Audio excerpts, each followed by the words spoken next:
인데요. 로마서 11장 25절 말씀입니다.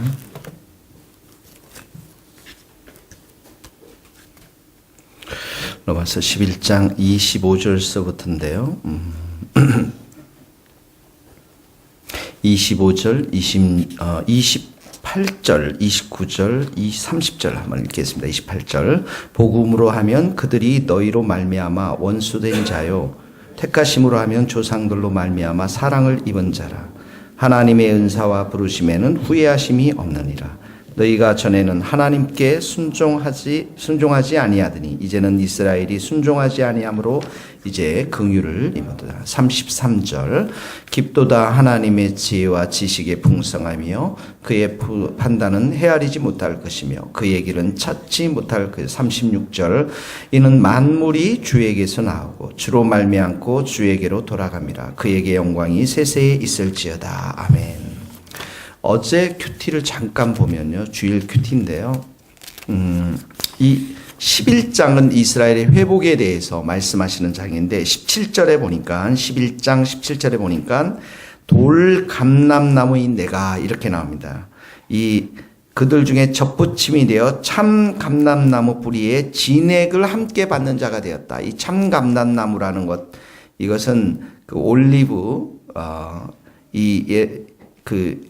열매를 많이 짜낼 수 있는 참 감람나무가 있고, 이게 사람이 재배하는 참 감람나무고요.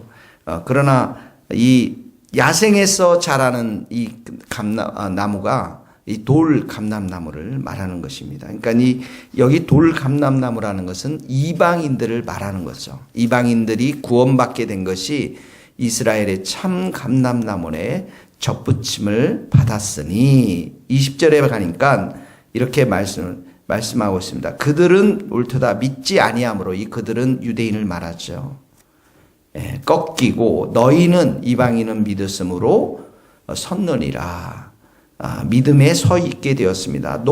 그러니까 높은 마음을 품지 말고 도리어 두려워하라. 여기는 교만한 마음을 품지 말고 겸손하라는 것이요. 왜 그렇습니까? 하나님이 원가지들 이 이스라엘도 아끼지 아니하셨은즉 너도 아끼지 아니하리라. 교만하면 아끼지 않는다는. 그러면서 22절에 보니까 하나님의 인자하심과 준엄하심을 봐라. 여기 하나님의 인자하심, 준엄하심 두 성품이 비교가 되는 것이죠. 여기 인자, 자비하심, 사랑하심, 은혜를 베푸심, 이런 뜻이지만 또 준엄이라는 것은 가혹함, 엄격함, 무서운 성품을 말하는 것이죠. 하나님의 심판을 말하는, 심판하시는 하나님을 말씀하시는 것이죠. 그러니까 이스라엘 백성들을 향해서 이렇게 준엄하게 심판하셨던 그 하나님, 이방인들을 향해서 구원을 베푸신 인자하심, 하나님의 인자하심과 하나님의 준엄하심을 너가 생각하라는 것입니다. 자, 23절에 보면 그런데 이스라엘 회복을 말씀하시니까 그들도 믿지 아니하는데 머무르지 아니하면 접붙임을 받으리. 여기 그들은 누굽니까? 이스라엘 백성들을 말해요. 이스라엘 백성들이 믿음을 갖게 되면 다시 접붙임을 받게 될 것이다. 구원을 받게 될 것이다. 이런 말씀입니다. 이는 그들을 접으실 능력이 하나님께 있음이라. 하나님이 이스라엘 백성들도 앞으로 넉넉하게 구원하실 수 있는 능력이 하나님께 있다라는 사실을 이야기하고 있는 것이죠. 그러면서 이 부분을 오늘 25절서부터 좀 더 자세하게 설명합니다. 25절에 보니까 형제들아 너희가 신비를 너희가 모르기를 내가 먼저. 여기 신비, 동그라미 신비는 하나님의 비밀을 말하는 것입니다. 이 신비가 뭐냐면 이방인의 충만한 수가 들어오기까지, 이 말은 이방인이 충만한 구원의 숫자가 차기까지, 이스라엘은 덜어는 이스라엘 가운데 일부는 우둔하게 될 것이다. 여기 우둔이라는 것은 완악하게 될 것이다, 이런 말입니다. 그래서 26절에 지금은 이방인에게 구원의 문이 활짝 열려져 있게 되었다는 거예요. 예수님이 오셔서 3년 동안 사역하실 때 그 사역의 초점은 어디입니까? 이스라엘의 잃어버린 양이라고 했잖아요. 이스라엘에게 구원의 잔치가 시작이 되었는데 이스라엘이 거부하니까, 복음을 거부하니까, 예수님을 거부하니까 그 복음이 어디로 퍼져나갔습니까? 이방인들로 지금 퍼져나가고 있는 것이죠. 그래서 이방인에게 구원의 문이 활짝 열려 있다는 것을 이야기하고 있습니다. 26절에 보니까 그리하여 온 이스라엘이 구원을 받으리라. 이 말은 그런데 이방인의 충만한 숫자가 차면 이제 때가 되면 이스라엘도 구원받을 것이다 라고 하는 의미인 것입니다. 여기에 온 이스라엘이라는 것은 모든 이스라엘이 구원을 받는다라는 의미가 아니고 예수를 믿는 자들, 예수님을 믿는 많은 무리들이 이제 이스라엘 백성들 가운데 나타나서 구원을 받게 될 것이다. 이게 이제 하나님의 비밀이라는 것이죠. 비밀이라는 것이죠. 그러면서 26절에 보니까 구원자가 시온에서 오사 야곱에게서 경건하지 않은 것을 돌이키시겠고 내가 그들의 죄를 없이 할 때에 그들에게 이루어질 내 언약이라. 자, 이 말이 무슨 말입니까? 구원자가 이 예루살렘에 와서 구원자가 예루살렘에 와서 이 야곱에게서 경건치 않은 것들, 이스라엘 백성들을 돌이키겠고 또 그들의 죄를 없게 함으로 인해서 이런 언약들이 성취되어진다라는 것이죠. 여기 주께서, 구원자가라는 표현이 하나님께서라고 한다면 더 하나님의 절대적인 주권, 하나님의 능력, 아까도 말씀했지만 하나님의 능력이 구원을 시키겠다고 그랬잖아요. 하나님의 능력이 이 야곱들, 이스라엘 백성들을 돌이키게 하시겠고 이들에게 죄에 대한 용서를 선포함으로 인해서 이런 이스라엘 백성들이 다시 회복될 것이다라고 하는 하나님의 구원의 약속을 말씀하시는 것입니다. 그러니까 구원은 어떻게 보면 하나님의 절대적인 주권을 통해서 이루어지는, 선택하시고 용서하시고 그들을 의롭게 하시고 영화롭게 하시는, 성화시키고 영화롭게 하시는 하나님의 절대적인 주권이 임하는 것인데 여기에는 하나님의 사랑과 하나님의 긍휼이 포함되어져 있습니다. 그것을 이제 말합니다. 바울이 28절을 보세요. 28절 한번 다시 읽어봅시다. 시작. 복음으로 하면 그들이 너희로 말미암아 원수된 자요 택하심으로 하면 조상들로 말미암아 사랑을 입은 자더라. 복음의 잣대에 비춰보면 지금 유대인들은 어떻게 합니까? 하나님과 원수된 자들입니다. 복음을 받아들이지 않았으니까. 그런데 택하심으로 하면 누굴 택했습니까? 이스라엘 백성을 택했잖아요. 그러니까 하나님의 사랑을 입은 자다. 이스라엘 백성들이 이 구원 속에 하나님의 사랑을 입은 자임을 이야기하고 있습니다. 여러분, 아브라함 하나님께서 선택했습니다. 이삭도 마찬가지입니다. 요셉도 있습니다. 모세도 있습니다.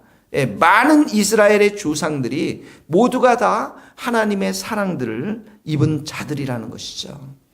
그래서 29절에 보면 하나님의 은사, 여기 하나님의 선물, 이 구원의 선물, 택하심의 선물, 이와 부르심에는 후회하심이 없느니라. 유대인들을 이렇게 부르시고 이들에게 선물을 주시고 그리고 이들을 택하신 하나님의 이 부르심, 구원의 이 부르심에는 언젠가는 효력을 발휘할 것이다라는 거예요. 지금은 이렇게 이스라엘 백성들이 완악하게 되어서 복음을 거부하고 있지만 반드시 이들을 구원시킬 것이다라고 하는 이 하나님의 의지, 하나님의 절대적인 주권을 강조하고 있는 말씀입니다. 거기 옆에다 적어놓으십시오. 말라기 3장 6절의 말씀인데요. 말라기 3장 6절에 이런 말씀입니다. 나 여호와는 변하지 아니하며 그러므로 야곱의 자손들아 너희가 소멸되지 아니하리라. 하나님의 구원의 약속을 선포하신 것이죠. 자, 그래서 28절에 나는 말 사랑을 입은 자라 거기다 동물을 치시고 하나님의 이 절대적인 구원 속에는 사랑이 포함되어 있고요. 그 사랑이 이스라엘 백성들을 불러주셔서 구원을 언젠가는 효력을 발휘할 것이다라고 하나님께서 말씀하시는 것이고 그 다음에 30절에 보면 긍휼이 나옵니다. 너희가, 여기는 이방인을 말합니다. 너희가 전에는 하나님께 불순종하여 순종하지 않았더니 이스라엘이 순종하지 아니하더니 이스라엘이 순종하지 아니함으로 이제 긍휼을 입었느니라. 예, 불순종했던 이 이방인들이 이제 긍휼을 받고 구원을 받게 되었다라는 것이고요. 31절에 보세요. 이와 같이 이 사람들이 누굽니까? 유대인들입니다. 순종하지 아니하니 이는 너희에게 베푸시는 긍휼로 이제 그들도 긍휼을 얻게 하려 함이라. 예, 불순종한 이스라엘 백성들이 구원을 받게 된다는 그 구원의 근거가 되는 것이 바로 하나님의 긍휼이라는 것입니다. 그래서 32절 말씀이 나왔습니다. 다 같이 읽어봅시다. 시작. 하나님이 모든 사람을 순종하지 아니하는 가운데 가두어 두심은 모든 사람에게 긍휼을 베푸는, 긍휼이란 또 나옵니다. 모든 사람을 순종하지 아니하는데 가두어 뒀다. 이 가두어 뒀다라는 것은 어떤 장소에 하나님께서 문을 닫고 잠궈뒀다 이런 표현인데, 이 말은 뭐냐면 사람들이 죄의 길을 택하고 하나님의 반역의 길을 갈 수 있도록 그들을 내버려 두었다라는 거예요. 예. 그래서 그들이 이기적인 삶들, 교만한 삶들, 그들이 얼마나 죄인된가 그 죄의 본성들이 드러나도록 하나님께서 내버려 두셨는데, 그렇게 해서 결국 이들 일 중에는 하나님을 찾도록 하나님의 긍휼이 얼마나 크신가를 이들에게 보여주기 위해서 내버려 가두어 뒀다라는 표현을 쓰고 있는 것이죠. 그러므로 이 말씀을 보면 28절로 다시 돌아가면 사랑을 입은 자라는 표현, 이 말씀, 또 그걸 통해서 하나님께서 부르심에 반드시 언젠가는 효력을 발휘할 것이다 하나님의 약속의 말씀, 그리고 30절, 31절, 32절에 계속 나오는 긍휼, 이것을 통해서 하나님께서는 어떻게 하십니까? 자기 자신이 선택한 하나님의 백성들을 결코 포기하지 아니하시고, 지금은 이렇게 우상 숭배하고 지금은 이렇게 하나님과 반역한 백성들이지만 하나님은 이들을 결코 포기하지 아니하시는, 끝없이 사랑하시는, 또 이들을 향해서 끝없이 긍휼을 베푸시는 하나님을 강조하고 있는 것입니다. 그래서 이스라엘 백성들이 이제 이방인의 숫자가 다 차게 되면 세상의 말세, 주님이 재림하기 전에는 반드시 하나님께로 돌아오게 된다라는 것입니다. 1948년도에 이스라엘 백성들이 회복이 되었어요. 1000년이 넘게 방황생활을 하다가, 그리고 지금 이스라엘 나라가 있습니다. 이스라엘 나라가, 이스라엘 민족의 혈통이 구원받는 건 아니지만은 그들 중에는 예수님을 믿는 자들이 점점점 증가하고 있다라는 것입니다. 세상의 종말이 오기 전에는 이방인의 수가 차고, 그리고 이스라엘이 주님 앞에 돌아오면서 예수님의 재림이 재림이 되시는 것이죠. 그 근거가 되는 게 무엇이라고 그랬습니까? 사랑과 긍휼이라는 것입니다. 이 말씀을 우리 가운데 적용하면 어떻게 해요? 로마서 8장에는 하나님께서 우리를 그리스도 안에서, 사랑 안에서 끊을 자가 아무도 없다고 말씀했습니다. 높음이나 깊음이나 다른 어떤 것에서도 예수 안에 있는 하나님의 사랑에서 우리를 끊을 자가 없다라고 주님께서 말씀하셨던 것이죠. 그래서 우리는 하나님의 사랑 가운데 있고요. 특별히 여러분 거기에다 적어 놓으시면 베드로전서 2장 말씀 또 나와 있죠. 베드로전서 2장 10절에도 너희가 전에는 백성이 아니었더니 하나님의 백성이요 전에는 긍휼을 얻지 못하였더니 이제는 긍휼을 얻은 자가 되었느니라. 우리도 똑같이 예수님의 사랑과 하나님의 긍휼로 인해서 그 구원이 결코 포기되지 않고 앞으로도 이스라엘 백성들에게도 구원을 시킬 때 이 하나님의 은혜와 긍휼, 사랑과 긍휼이 근거가 되어서 이스라엘 백성들을 구원할 뿐만 아니라 우리도 하나님께서 구원의 근거가 돼서 우리의 마지막까지 포기하지 않고 우리를 돌봐주시며 구원의 길로 인도해 주실 줄 믿습니다. 33절에 보면 그래서 이렇게 고백합니다. 깊도다 하나님의 지혜와 지식의 풍성하며, 여기 하나님의 지식이라는 것은 모든 일을 완벽하게 처리하시고 이 구원의 길에서 완벽하게 처리하시고 다스리시고 섭리해 가시는 하나님의 지혜와 지식이에요.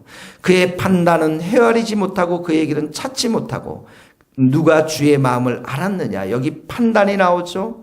그 다음에 길이 나오죠. 마음이 나옵니다. 이 구원의 계획, 구원의 목적, 이방인과 유대인들을 모두 구원시키기 위한 하나님의 선택, 하나님의 은혜, 하나님의 사랑, 하나님의 긍휼, 이 계획들은 어느 누구도 알지 못하는 그런 길이라는 것이죠.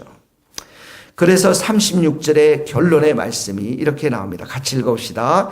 이는 만물이 주에게서 나오고 주로 말미암고 주로 돌아갑니다. 그에게 영광이 세세에 있을지어다. 만물이 주에게서 나왔다라는 것은 만물의 기원이 주님께서 모든 만물을 만드셨고 주로부터 창조되었고 주로 말미암고라는 것은 이 하나님으로 말미암아 존재하고 하나님의 지혜와 지식에 따라서 오늘도 존재하고 그리고 주에게 돌아간다 이 말은 결국은 하나님을 향해서 하나님께로 주께로 나아간다라는 말입니다. 그러니까 만물이 하나님을 위해서 지음을 받았다라고 하는 것이죠. 그래서 모든 인생, 모든 만물이 탄생부터 살아가는 모든 과정과 돌아가는 것까지 모든 것이 주님께 있다라는 것입니다. 다시 말하면 인생의 완전한 소유권과 완전한 소유권과 다스리심은 하나님의 손에 달려 있고 그리고 인간의 일은 하나님의 완전한 의존성을 가지고 살아갈 수밖에 없는 인간들이라는 것이죠. 그 인간들이 그 사람들 속에서 하나님 오늘도 우리를 구원해 주셨고 이스라엘 백성들을 구원하시는 하나님이시라는 것입니다. 이 말씀 우리 가운데 어떻게 적용합니까? 하나님만이 우리의 주인이 되시고 창조주가 되시고 구원자 되시기 때문에 오늘도 우리가 그 하나님을 향해서 절대적인 믿음을 가지고 기도하고 오직 하나님께 영광을 돌리고 하나님께 찬양과 경배를 드리는 우리가 되어야 한다라는 사실인 것입니다. 값으로 우리를 사셨습니다. 그런즉 너희 몸으로 하나님께 영광을 돌리라. 고린도전서 6장 말씀입니다. 기도하시겠습니다. 하나님 아버지 감사합니다. 하나님의 사랑과 하나님의 긍휼을 통해서 우리가 구원받은 백성임을 믿습니다. 오늘도 우리에게 충만한 사랑을 베풀어 주시고 오늘도 우리에게 충만한 긍휼을 베풀어 주셔서 오늘 하루도 우리가 하나님의 의인답게 또 하나님 구원받은 백성답게 살아갈 수 있도록 도와주시고 또 저 이스라엘 땅에 있는 이스라엘 백성들 하나님의 선택한 그 백성들 구원시켜 주셔서 예수님께서 하루속히 이 땅 가운데 임할 수 있도록 은총을 내려 주시옵소서. 하나님 아버지 감사합니다. 우리 인생이 하나님으로부터 왔고 오늘도 하나님 때문에 존재하고 하나님 앞으로 가는 인생임을 깨닫게 하시니 감사합니다. 우리 모든 인생을 다스리시고 우리가 그 하나님 앞에 절대적인 주권을 가진 하나님 앞에 의존하며 살아가는 인생임을 다시 한번 깨닫게 하시니 감사합니다. 하나님 오늘도 믿음으로 기도하며 주님만을 의지하고 오늘도 하나님께 영광을 돌리는 복된 하루가 될 수 있도록 기름 부어 주시옵소서. 천일 기도회가 시작되는 첫날 우리 모든 성도들에게 하나님 성령의 큰 충만한 은혜를 부어주시고 우리 교회 가운데 성령의 큰 불을 내려주셔서 새롭게 되어지는 은총의 역사가 있도록 축복하여 주시옵소서. 예수 그리스도의 이름으로 기도하오며 지금은 우리 주 예수 그리스도의 은혜와 하나님의 크신 사랑과 성령님의 교통하심이 우리 모든 성도들과 선교사님들의 삶과 사역 위에 이제로부터 영원토록 함께 하시기를 간절히 축원하옵나이다. 아멘.